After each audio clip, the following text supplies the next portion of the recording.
Pemirsa, hati mantan penyanyi cilik tengah dilanda gundah gulana. Pasalnya Eno harus ikut menanggung hutang pinjaman online saudaranya yang mencapai puluhan juta rupiah. Di Instastory miliknya, Eno menumpahkan kekesalannya terhadap saudaranya.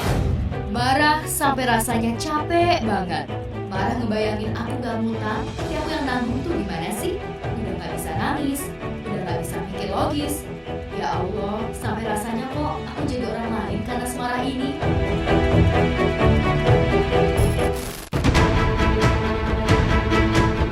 Ya, dalam curhatannya, Eno menceritakan jika saudaranya terlibat pinjol lantaran harus membayar pay later di salah satu e-commerce. Sayangnya, pinjamannya yang awalnya hanya bernilai ratusan ribu menjadi membengkak hingga puluhan juta rupiah lantaran saudaranya tak mampu membayar pinjol. Mengetahui hal ini tentu saja membuat Eno emosi dan marah. Berawal dari pay later, mungkin di salah satu e-commerce buat belanja. Karena nggak bisa nutup, akhirnya pinjam ke pinjol buat ngalangin. Gitu aja terus sampai akhirnya pinjam sana-sini buat nutup utang dan seterusnya. Kenapa sampai besar? Karena adanya tunggakan, karena gali lubang, tutup lubang. Keterlambatan bayar 1 hari aja bunganya gede. Sedikit-dikitnya kalau nggak dibayar jadi besar juga. Dan ini bukan di satu pinjol dan bukan di satu pay later, di mana-mana.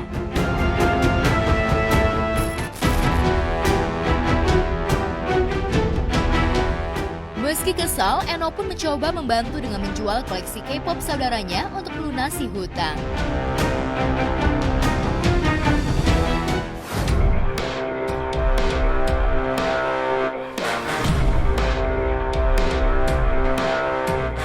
Bersyukur lantaran meski kejadian ini sudah dari tahun lalu, ia dan keluarganya tak mendapat teror dari pinjol tersebut. Alhamdulillah, walaupun ternyata kejadian ini sudah dari tahun lalu, keluarga kami gak ada yang sampai diteror sama pinjolnya. Yang terjadi setiap ada tunggakan selalu ditutup dengan pinjaman yang lain. Makanya untuk tagihan bulan ini ada sekitar tagihan sampai lebih dari 20 pinjol, ada yang legal dan ilegal. Eno pun memberikan pesan kepada masyarakat agar tak terjerat dengan pinjol karena akan membuat hidup sengsara.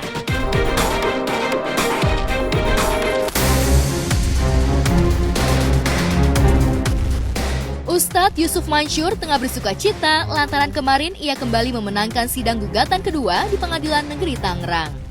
Ustadz Yusuf menuliskan rasa syukurnya di media sosial. Alhamdulillah menang lagi di PN Tangerang, izin Allah. Setelah beberapa waktu yang lalu, saat dia pun diumumkan menang untuk kasus yang pertama.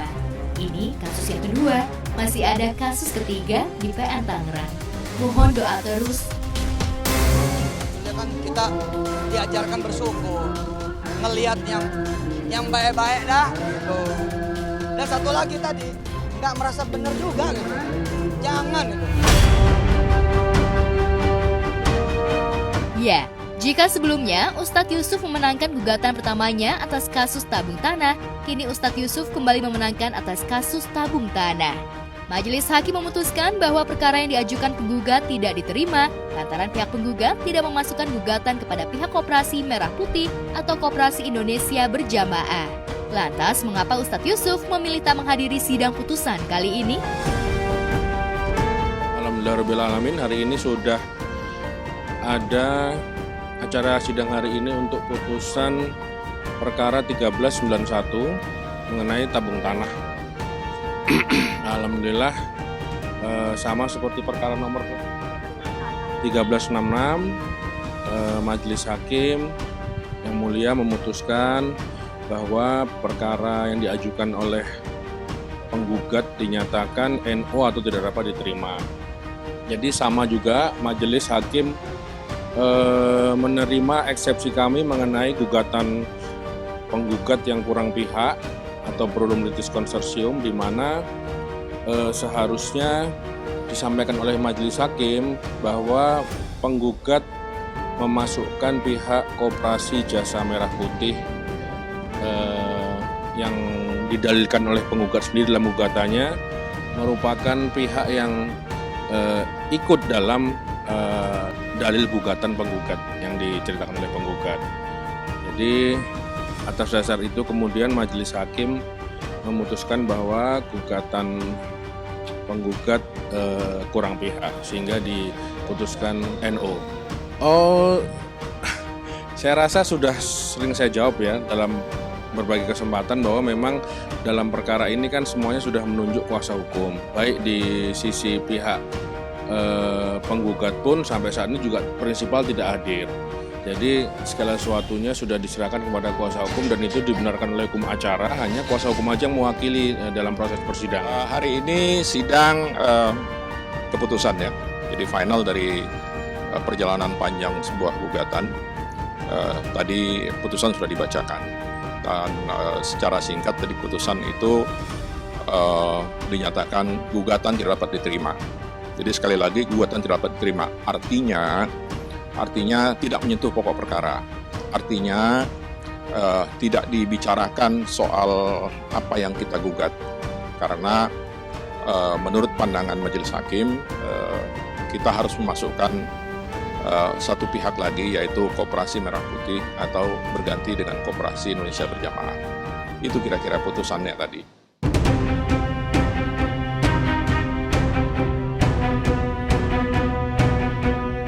Kembali kalah tak membuat pihak penggugat menyerah.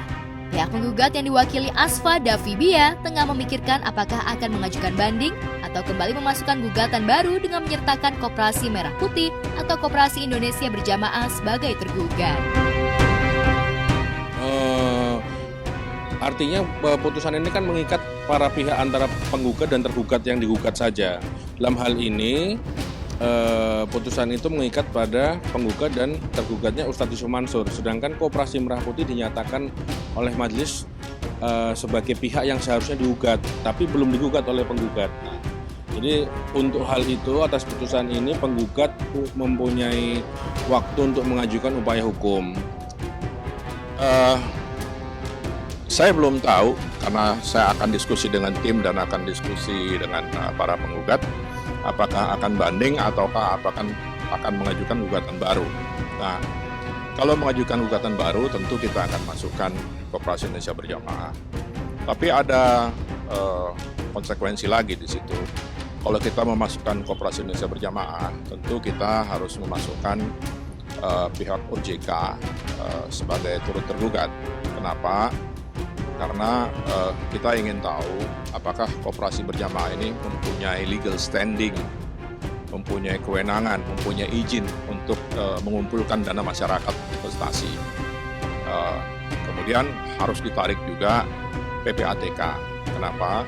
Kalau memang nanti terbukti tidak punya izin, kita ingin PPATK membuka rekeningnya. Kemana aliran dana tersebut?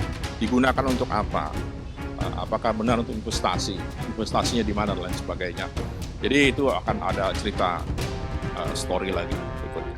Gugatan sih kemarin yang kita gugat itu 3 orang itu sebesar 540 juta ya, lebih kurang. Itu sudah termasuk ya, komponennya sudah dana investasi, kemudian bagi hasil yang tidak diberikan, kemudian denda dan ganti rugi. Pastilah komponen itu pasti akan masuk ya, akan masuk. Tadi saya sampaikan kan bahwa kita akan diskusi dulu dengan tim saya dan dengan para pemberi kuasa. Langkahnya apa? Apakah akan banding? Apakah akan melakukan gugatan baru? Dari awal saya diwawancara, saya selalu bicara bahwa kita sudah berikhtiar. Kita serahkan sepenuhnya kepada majelis hakim. Kita percaya soal puas nggak puas itu urusan urusan nanti lah.